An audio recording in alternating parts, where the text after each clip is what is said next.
주시는 하나님의 말씀은 미가서입니다. 미가서 3장 9절에서 12절. 미가서 3장 9절에서 12절 말씀 한 목소리로 봉독하겠습니다. 야곱 족속의 우두머리들과 이스라엘 족속의 통치자들, 곧 정의를 미워하고 정직한 것을 굳게 하는 자들아, 원하노니 이 말을 들을지어다. 시온을 피로 예루살렘을 죄악으로 건축하는도다. 그들의 우두머리들은 뇌물을 위하여 재판하며 그들의 제사장은 삭슬 위하여 교훈하며 그들의 선지자는 돈을 위하여 점을 치면서도 여호와를 의뢰하여 이르기를 여호와께서 우리 중에 계시지 아니하냐, 재앙이 우리에게 임하지 아니하리라 하는도다. 이러므로 너희로 말미암아 시온은 갈아엎은 밭이 되고 예루살렘은 무더기가 되고 성전에 사는 수풀의 높은 곳이 되리라. 아멘. 갈라디아서 보겠습니다. 갈라디아서 1장 10절 한 절 말씀입니다. 갈라디아서 1장 10절 함께 봉독하겠습니다.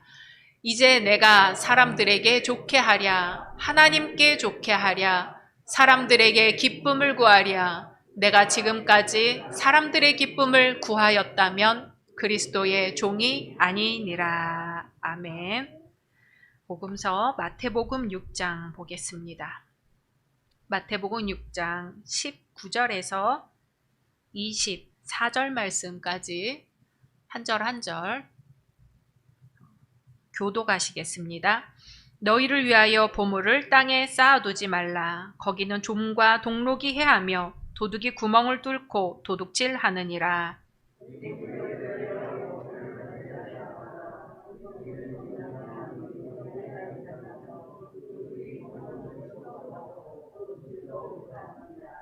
내 보물 있는 그곳에는 내 마음도 있느니라.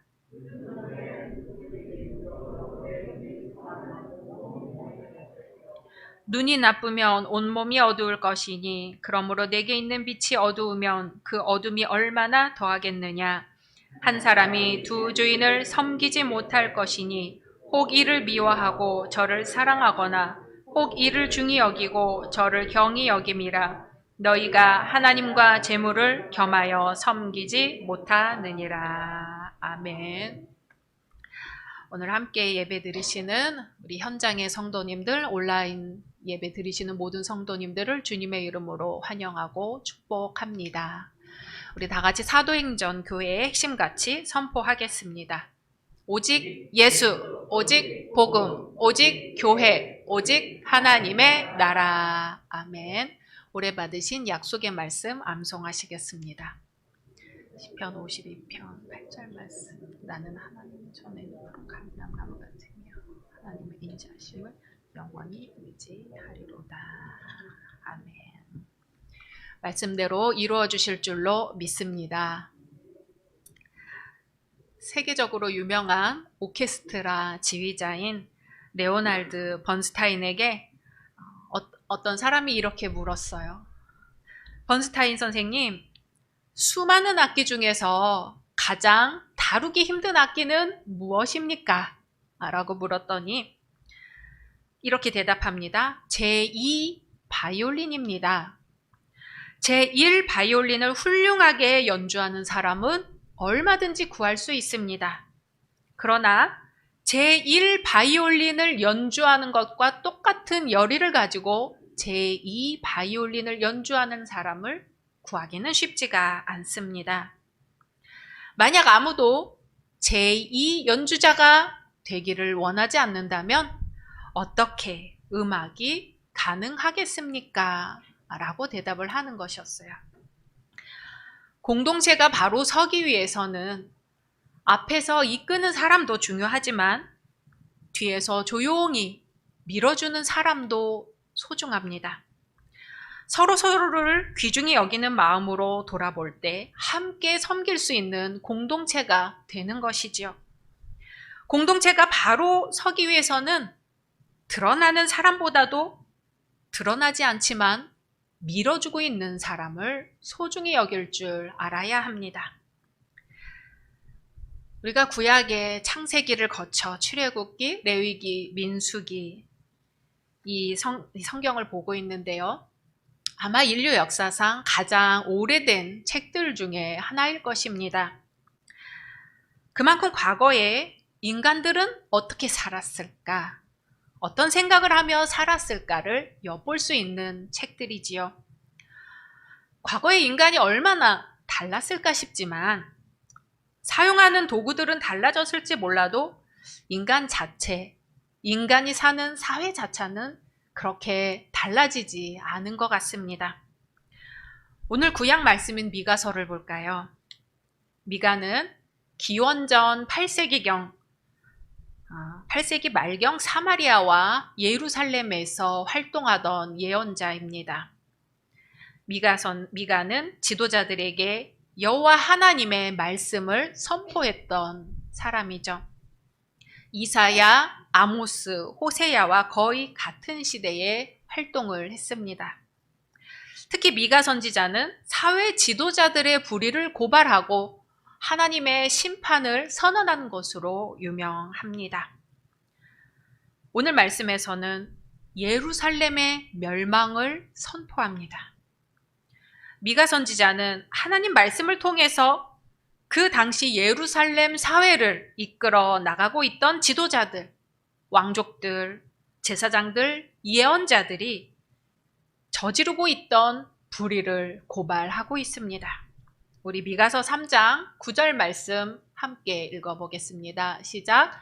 야곱 족속의 우두머리들과 이스라엘 족속의 통치자들, 곧 정의를 미워하고 정직한 것을 굽게 하는 자들아, 원하노니 이 말을 들을지어다. 아멘. 지도자들이 하나님으로부터 받은 사명과 책임 가운데 가장 중요한 게 뭘까요? 아마도 법을 존중하고 바르게 판단하고 의를 행해서 백성들에게 모범을 보이는 것입니다. 그래야 나라가 바로 서고 민족이 바로 설 수 있습니다. 그러나 미가는 외칩니다. 정의를 미워하고 정직한 것을 굽게 하는 자들이라. 그 당시 사회 지도자들을 향하여, 종교 지도자들을 향하여 외치는 것이죠. 히브리어로 정의는 원래 법정에서 재판관이 언도하는 판결을 가리키는 말입니다. 법정에서 바른 판결을 내리는 것이 곧 정의라는 거죠. 정의를 미워한다 할 때 이 미워한다는 히브리어는 소름 끼칠 정도로 싫어하다, 가증히 여기다, 혐오하다, 구역질 나도록 싫어하다, 이런 뜻을 가진 동사입니다. 그러니까 지도자들이 정의를 이만큼 싫어한다는 거예요. 악은 미워하지 않고 정의를 미워하면서 하나님이 가라고 하시는 길과는 정반대로 가고 있다고 선언을 합니다. 또 정직한 것을 굽게 한대요. 정직한 것은 뭐냐면 바르고 고든 것을 뜻해요. 바르고 고든 것을 굽게 하는 역할을 지도자들이 하고 있다 하는 거죠. 다시 말해 예루살렘의 지도자들은 법정에서 바른 판결이 내려지는 것을 몸서리치게 싫어하고 세상 모두가 알고 있는 진실을 왜곡하고 있다는 겁니다. 가난한 자나 약한 자를 억울하게 하는 재판을 하고 있다는 것이죠. 이들의 위선과 불의는 대체 무엇이었길래 이렇게 강력하게 선포를 하고 있는 것일까요? 세 가지가 있습니다. 첫 번째, 건축 사업이었어요. 당시 예루살렘에서는 대규모 건축 사업이 진행되고 있었습니다. 역사적으로 보면 요담이 시작했던 성벽 공사가 히스기야 왕까지 이어지고 있었습니다. 히스기야는 아시리아의 침공에 대비해서 성곽 주변에 있는 가난한 사람들의 집을 모두 허물어버리고 그들이 살던 집터에 성벽을 건축하기 시작했습니다. 그리고 실로암 터널 공사를 완성시켰습니다. 히스기야는 기원전 8세기 마지막 10년 동안 아시리아라는 강대국의 공격에 대비했습니다. 예루살렘 성이 포위당할 경우를 대비해서 수원지를 확보하는 공사가 실로암 터널 공사였죠. 도시 아래로 단단한 바위를 뚫고 성벽 외부에 있는 샘으로 실로암 터널이 연결되게 했습니다. 얼마나 급박하게 진행됐던지 완공을 서두르기 위해 양쪽 끝에서 바위를 뚫고 해서 가운데서 만나게 실로암 터널을 뚫었던 것이죠. 500m 정도가 된다 하니 정말 당시로서는 감탄할 만한 대공사였습니다. 그렇지만 국가 안보, 경제 발전, 윤택한 생활이라는 이름 아래 강행된 이 건축은 피와 죄악으로 건축된 것이었습니다. 여러 가지 명분으로 건축 사업을 진행을 했지만 가난한 사람들이나 여성들이나 어린이들의 인권을 위한 법질서 확립에는 너무나 관심이 없고 하잘것없고 거추장스러운 것들로 여겼던 것이죠.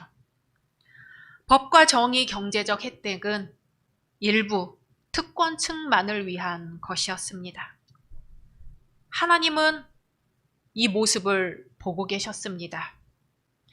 이렇게 말씀하십니다. 미가서 3장 2절 3절 같이 봉독하겠습니다. 시작. 너희가 선을 미워하고 악을 기뻐하여 내 백성의 가죽을 벗기고 그 뼈에서 살을 뜯어 그들의 살을 먹으며 그 가죽을 벗기며 그 뼈를 꺾어 다지기를 냄비와 솥 가운데 담을 고기처럼 하는도다. 아멘. 성경에서 이런 말씀을 읽어본 적 있으세요? 아마 읽으셨어도 그냥 읽고 지나가셨을 겁니다. 어마무시한 말씀이에요. 여호와 하나님의 정의가, 하나님이 주시는 안식이 무너질 대로 무너져서 공사에 나와 부역했던 소농민들의 삶이 얼마나 처참한지를 너희들이 그들의 뼈를 꺾고 살을 벗기고 가죽을 벗기고 솥에 넣어 고기를 먹는 듯이 하는도다. 예루살렘 백성들의 피로 건축했으니 그거는 하나님에 대한 죄악 행위였습니다. 주님이 말씀하십니다. 미가 2장 10절 말씀 읽습니다. 이것은 너희가 쉴 곳이 아니니 일어나 떠날지어다. 이는 그것이 이미 더러워졌음이니라. 그런즉 반드시 멸하리니 그 멸망이 크리라. 아멘. 두 번째로 지도자들의 불의가 무엇이었냐면 지도자들의 탐욕과 무욕입니다. 미가서 3장 11절 같이 읽겠습니다. 시작. 그들의 우두머리들은 뇌물을 위하여 재판하며 그들의 제사장은 삭슬 위하여 교훈하며 그들의 선지자는 돈을 위하여 점을 치면서도 여호와를 의뢰하여 이르기를 여호와께서 우리 중에 계시지 아니하냐 재앙이 우리에게 임하지 아니하리라 하는도다. 아멘. 재판관들은 뇌물을 받고 재판합니다. 제사장들은 보수를 받기 위하여 교훈합니다. 예언자들은 돈을 얻기 위하여 예언을 합니다. 그들은 하나님의 법과 정의가 살아있는 세상을 싫어하여 대신 돈이 판치는 불법 세상을 만들어가고 있었습니다. 세 번째로 예루살렘 지도자들은 자기 합리화를 하는 신앙생활을 하고 있었습니다. 주님께서 우리 가운데 계신다. 그러므로 재앙이 우리에게 임하지 않을 것이라고 말해요. 재판관과 제사장과 예언자는 모두 돈 하면서도 다른 한편으로는 놀랍게도 여호와 하나님을 믿고 있었던 겁니다. 하나님의 정의와 공의를 어떻게 실현할 것인지는 외면한 채 언제나 하나님은 내 편이다 하고 주장을 하는 거죠. 자기 최면을 걸고 있어요. 하나님이 우리와 항상 함께하고 계시니 재앙이 임하지 않을 것이다. 미가 선지자가 활동하던 모레셋 지역은 예루살렘 남서쪽으로 40km 정도 떨어져 있었습니다. 유대 지방에서는 전방에 해당합니다. 그렇기 때문에 적들을 막기 위해 5개의 요새들이 구축되어 있었고 예루살렘과는 긴밀한 연락 체계를 갖고 있었죠. 뿐만 아니라 예루살렘에서 군인, 장교, 행정관리들을 이 모레셋 지역에 파견해서 관리를 하고 있었습니다. 문제는 이들이 힘이 있었기 때문에 지역 주민들에게 횡포를 부리기 시작한 거죠. 지역 주민들의 집과 부동산을 함부로 차압하고 부녀자와 어린이들을 학대하고 남성 노동력을 징발해서 예루살렘으로 보냈습니다. 여기에 더해서 모레셋 사람들은 아시리아의 침입으로 약탈을 당하고 폭력을 당하고 그로 인해 가난과 굶주림을 겪어야 했습니다. 이런 상황에서 미가 선지자가 예루살렘에 올라가 보았더니 가관도 그런 가관이 아닌 거죠. 무책임하고 부패한 지도자들의 위선과 불의가 하늘을 찌를 듯하고 있었습니다. 종교 지도자들은 탐욕과 물질의 노예가 되어 있었고 왕은 가난한 이들을 착취해서 전쟁 준비에 여념이 없었습니다. 그러나 하나님은 오늘 본문 3장 9절에서 12절에서 미가 선지자를 통해서 말씀하십니다. 우리 다시 한번 한 목소리로 읽어보겠습니다. 시작. 야곱 족속의 우두머리들과 이스라엘 족속의 통치자들은 곧 정의를 미워하고 정직한 것을 굽게 하는 자들아 원하노니 이 말을 들을지어다. 시온을 피로 예루살렘을 죄악으로 건축하는도다. 그들의 우두머리들은 뇌물을 위하여 재판하며 그들의 제사장은 삭슬 위하여 교훈하며 그들의 선지자는 돈을 위하여 점을 치면서도 여호와를 의뢰하여 이르기를 여호와께서 우리 중에 계시지 아니하냐 재앙이 우리에게 임하지 아니하리라 하는도다. 이러므로 너희로 말미암아 시온은 갈아엎은 밭이 되고 예루살렘은 무더기가 되고 성전에 사는 수풀의 높은 곳이 되리라. 아멘. 무서운 말씀입니다.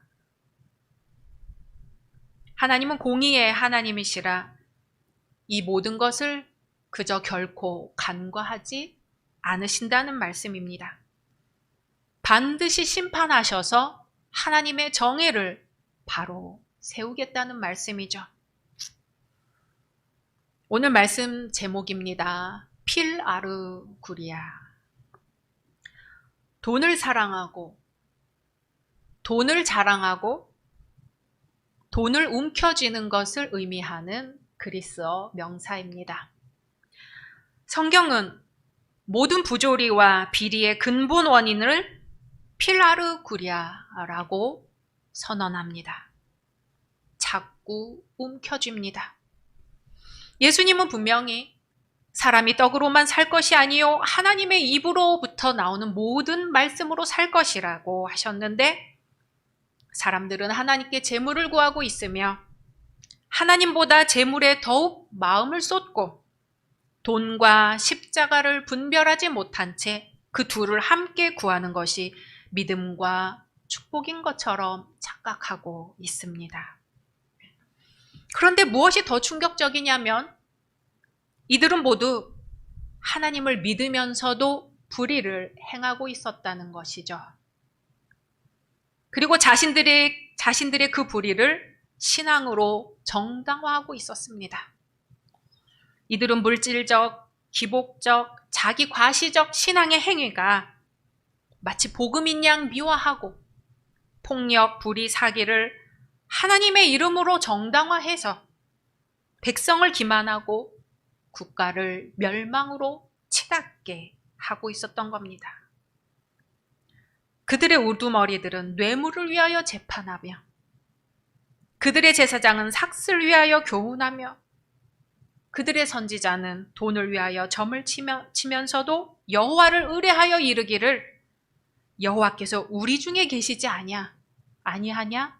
재앙이 우리에게 미치지 아니하리로다 하는도다. 신앙이 얼마나 왜곡되어 있고 곡해되어 있습니까?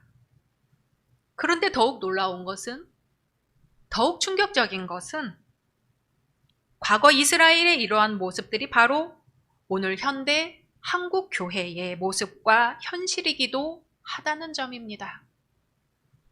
한국 정치 지도자들의 모습과 현실이기도 하다는 점입니다. 시온은 갈아엎은 밭이 되고 예루살렘은 무더기가 되고 성전에 사는 수풀의 높은 곳이 되리라. 지금 그 누구도 아닌 바로 우리를 향하여 하시는 주님의 말씀입니다. 우리가 회개해야 하지 않을까요? 오늘날 우리가 자주 하는 말 중에 성공이라는 말이 있습니다. 축복이라는 말이 있습니다. 무엇이 성공이고 무엇이 축복인가? 그동안 재정적 축복이나 물질적으로 풍성해지는 것이 하나님의 뜻이라고 믿고 바른 신앙을 가지면 물질적 부를 증가시킨다고 믿었습니다. 1970년대 한국 교회는 사회 경제 개발 계획과 함께 급속한 성장을 이루었지요. 교회가 점점 커지고 성장이야말로 하나님의 분명한 뜻임을 설파했습니다. 하지만 이러한 성장에는 돈을 숭배하라는 메시지가 성공, 축복이라는 개념과 결합해서 우리도 모르게 교회 안에 들어오게 되었습니다. 우리의 신앙이 성장주의와 숫자의 횡포에 갇히게 된 것이죠. 오늘날 한국 교회들은 반성하고 있습니다. 이러한 성공신앙과 축복신앙이 정말 신앙의 핵심이었는가 하고 말이죠. 성경을 관통하는 주요 주제 가운데 하나는 바로 이 축복입니다. 하나님께서 우리에게 축복을 주시겠다 약속하신 것은 분명합니다. 이 축복신앙을 무작정 버릴 것이 아니라 어떠한 축복을 구할 것이냐가 오늘날의 과제입니다. 오늘 본문 마태복음 6장 19절에서 24절에서 예수님은 성공과 축복을 바라는 두 가지 이야기를 말씀하세요. 하나는 자신을 위하여 보물을 땅에다 쌓아두는 삶입니다. 이런 삶은 자신의 유익을 위해 삶의 모든 것을 바치죠. 돈 자체가 목적이 되는 삶입니다. 그래서 돈에 매여 살아갈 수밖에 없습니다. 수많은 재산을 가졌어도 그 재산을 어떻게 의미 있게 사용하고 그 가치를 높일지 생각하지를 못합니다. 오로지 돈이 목적이기 때문이지요. 주님은 말씀하십니다. 이런 삶은 좀과 동록이 해하며 도둑이 구멍을 뚫고 도둑질한다.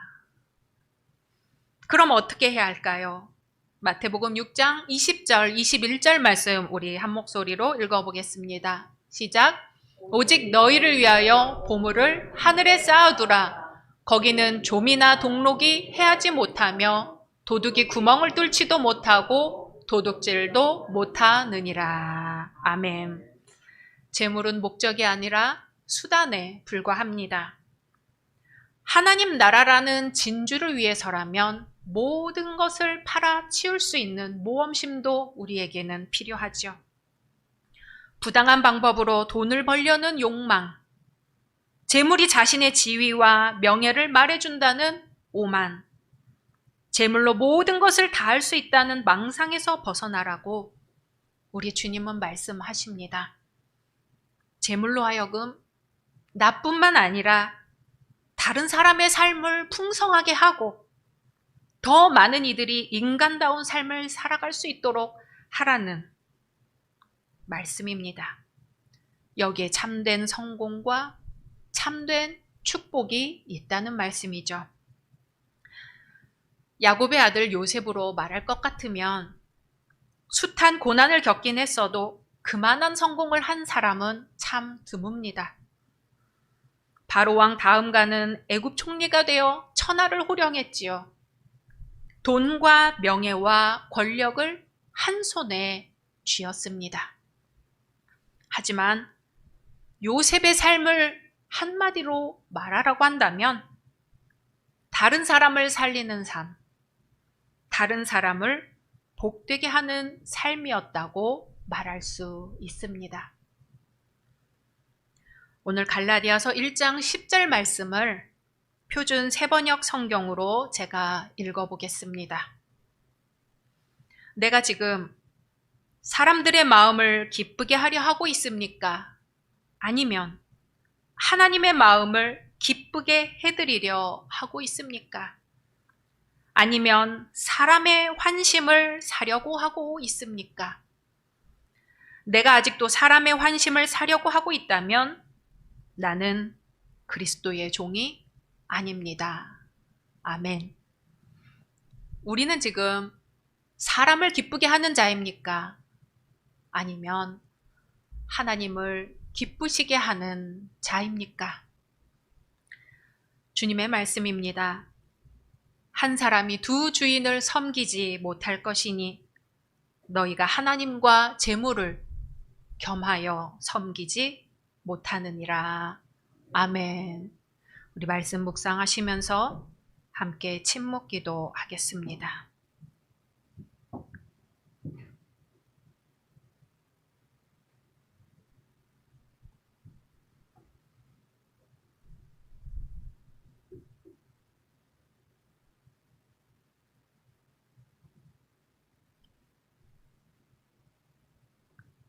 주님, 저희는 그동안 내 자신의 욕심을 위하여 사람의 기쁨을 위하여 살아왔음을 고백합니다.